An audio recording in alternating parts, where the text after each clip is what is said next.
All right, let's take a turn outside. Yeah, your eyes are not fooling you. The bottom right corner of your screen says below 50 degrees. We're in the 40s this morning. There's some areas that are flirting with the 30s up north here. It's a little chilly. Yeah, a little chilly. A little frosty maybe in some spots. Yeah. If it's a well-protected area, because it's still maybe, it's not as windy as yesterday afternoon, but it's maybe just enough wind to prevent widespread frost in some of those areas. But yeah, I mean, well, it's chilly. speaking of yesterday, Yeah. I went out in the morning and had my coffee outside, and Okay. I thought, oh, it feels like fall. But fall in Indiana, it's going to be 80 degrees by the afternoon. Yes. And it just never got that hot. It was so beautiful all day long. It was good. It was a good day. And if you like yesterday, I think you'll like today more, because it's about the same. Chilly in the morning, we'll call it cool in the afternoon, but comfortable, and we get rid of the strong wind. Okay. So it won't be quite as breezy. Should be a really nice day.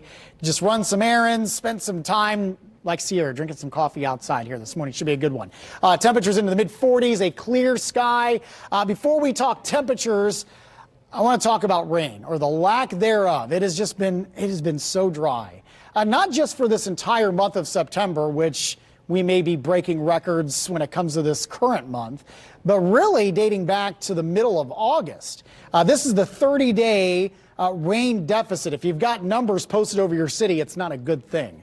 That means that you are in a deficit, about 2.5 inches in Indianapolis, 3 inches in Greencastle and Terre Haute, close to it anyway.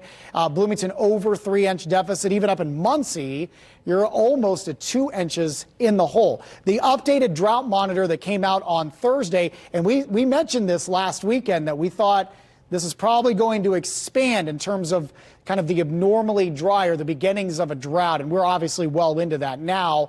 And you're starting to see moderate drought conditions now sneaking up toward Carroll County, and certainly into Cass County, Miami County, and almost into Howard County. So it's just extremely dry for the vast majority of you. We've only had 3 measurable days of rain here in Indianapolis. So for this month, for this year, we're only at 4/100ths. If we hold this number, let's say we go the entire month, again, without rain, it is going to not just break but shatter for the driest September on record. Now, I know we still have a little ways to go here, but you could see we still have a little bit more rain that we need to get in the bucket here before we start approaching 2nd, 3rd, or 4th place, which was last year when we only picked up nearly a 1/2 inch of rainfall. And here's the bad news. There's no typos here. There is no rain in the forecast for this weekend or for the first half of the work week. And really, you'll see in the 8-day forecast, there's just slim pickings when it comes to any measurable rain. So not the best of news. We could certainly use some.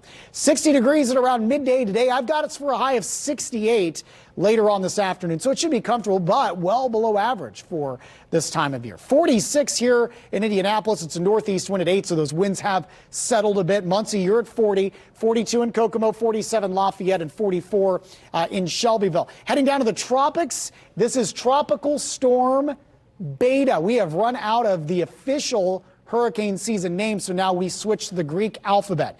Only the 2nd time in history that's happened.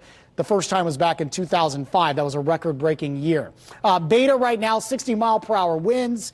The track is a little bit iffy here. They're kind of all over the place, but if you look at the cone of uncertainty, possibly making landfall early next week as a Category 1 storm southwest of Houston. But there's also some models, if we went beyond just this forecast, that may take this back out to sea and cause some problems along the Gulf Coast again. So something we'll watch, but I think Beta may be more of a longer-term problem than short-term. 3 storms that we're watching right now, obviously Beta in the Gulf. Teddy is a massive hurricane right now that may end up impacting Maine later next week. And then Wilfred, way out in the Atlantic. 68 degrees, our current temperature, our high for today. The average high should be into the mid-70s. I think all of us will be at least in the mid, if not upper 60s later this afternoon. Quiet and again chilly tonight, 54 at midnight. Overnight lows into the low to mid-40s. 67 by midday and 71 for your afternoon high tomorrow. So we're just a little warmer heading through the day tomorrow. Chapman Heating and Cooling 8-day forecast. We're back to near normal levels here for the majority of next week, maybe even above average. And again, rain-free, unfortunately. Mid-70s Monday, Tuesday, nearing 80. Wednesday and Thursday should be a beautiful day for high school football on Friday, 78. And Saturday, Sunny skies and highs in the mid 70s. All right, Marcus, thank you. Definitely.